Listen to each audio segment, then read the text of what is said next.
This video is being recorded at 12:06 p.m. Pacific time on Tuesday, August 2nd.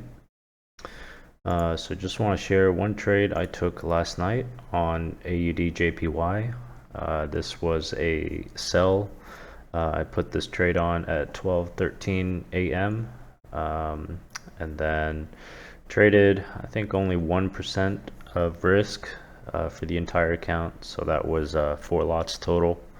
The AUD and JPY were moving quite sharply this last day, so the risk I took was 55 pips, and then I got out at 1:02 a.m. With a 2 pip profit, so essentially a break-even trade. And I will show the chart of AUDJPY. So this is the daily chart. It's been moving down consecutively for the last 3 or 4 days. So August 2nd, this candle has not closed yet. It will close in about 2 hours when the New York session ends. But when I took this trade, I think this candle was below the previous low here, so somewhere around here. I checked the chart just earlier, and since this morning it has retraced upwards. But let me show you the 4-hour and 1-hour charts. Yeah, so 4-hour at the London Open, as you can see, it was going down, and then right after I exited the trade, it reversed up, and now it is at the 4-hour Tenkan Sen. It may actually close above it, in which case it could retrace further. The 1-hour chart shows the same thing, so I entered exactly right here, and then it stopped going down. Made another attempt at the New York Open today, but that failed, and the price has been going back up now that the traders are closing their positions. So let me show the exact entry on the 5-minute chart. Yeah, so I was watching this breakout right before the London session opened. This level of 90.796, it broke below this one at exactly 12:05 candle close. So I was looking actually on the 2-minute chart for a retracement, and then I entered during this candle, and then the price retraced further up to the previous low, and then it got resisted, and I was watching it for almost an hour, but I saw the price action slow down. You can see the 5-minute candles. The bodies are much smaller.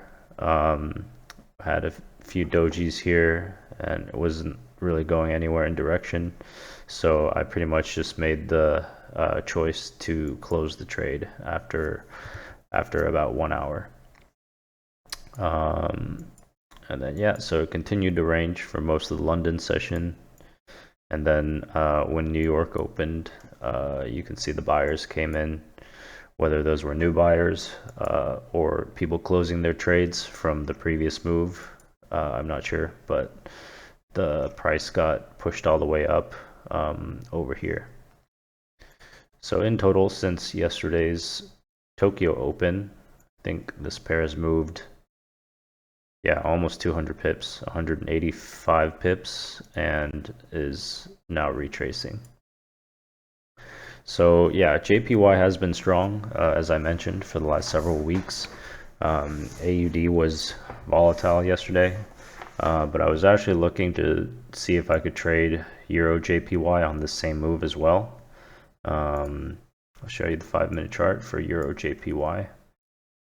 So similar move during yesterday's Tokyo session. It went down, and then now it's actually back higher. So let's see how big that move was. So yeah, about 155 pips.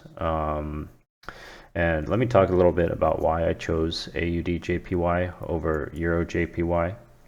Let me show the strength chart. So this is the currency strength chart. Let me show JPY, AUD, and Euro. So I saw yesterday the AUD pair was moving a lot more compared to the Euro. Euro was trading sideways, even though in the recent past, Euro has been weaker than AUD. So against JPY, both of these are weak, but AUD is just more so. And as you saw from the chart, it had a more volatile move. And even as it retraced, Euro JPY came up all the way above the pre-breakout level, whereas AUD JPY is still below the yesterday's Tokyo breakout level.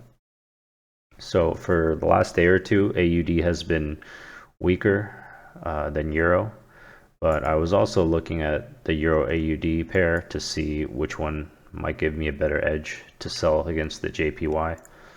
So if you look at the daily chart, it has been true that this pair has been going down for the last several weeks. That means Euro is being sold and AUD is being bought. However, for the last day, you can see by this one candle here, this trend looks like it has stopped and might be reversing. So from the last candle on August 2nd alone, it went up. And actually, when I took the trade, it was above the daily Tenkan Sen. So I thought it might even go higher. But what that means is, the strength of these two currencies has reversed. So now AUD is weak and Euro is strong, just from the one candle trend here. So it's going to close in just under 2 hours. Maybe if it closes above the Tenkan Sen here, you might see the retracement continue to the Kijun Sen or the Kumo. Or if it closes below, this pair could continue to range. Yeah, but this is not the pair I'm trading. I was just referring to it to get a sense of how Euro and AUD are interacting with each other. So if you're not sure which pair to take a trade on against the currency you're trying to capture the move on, this could be a useful way for you to pick the best pair to trade. Yeah, if you're buying, you always want to buy the strongest trends, and if you're selling, you always want to sell the weakest trends because they should have the bigger move, so it's just going to be more efficient for your timing and for your trades. So yeah, going back to my performance, I am closer to 3,000 now. I made $60 and change from this last chart, but I'll keep trying to look for opportunities this week in the strong JPY and weak pairs it's against. So yeah, USD JPY could be retracing. It's retracing a bit now that JPY is bought back, but it could go down again. So yeah, I will continue to monitor. Same thing with Euro JPY. This might be better than USD JPY to trade. It is at previous support now, so it could retrace in the next few days, touch the Tenkan Sen, which is still down, or the previous low, and then could go down from there.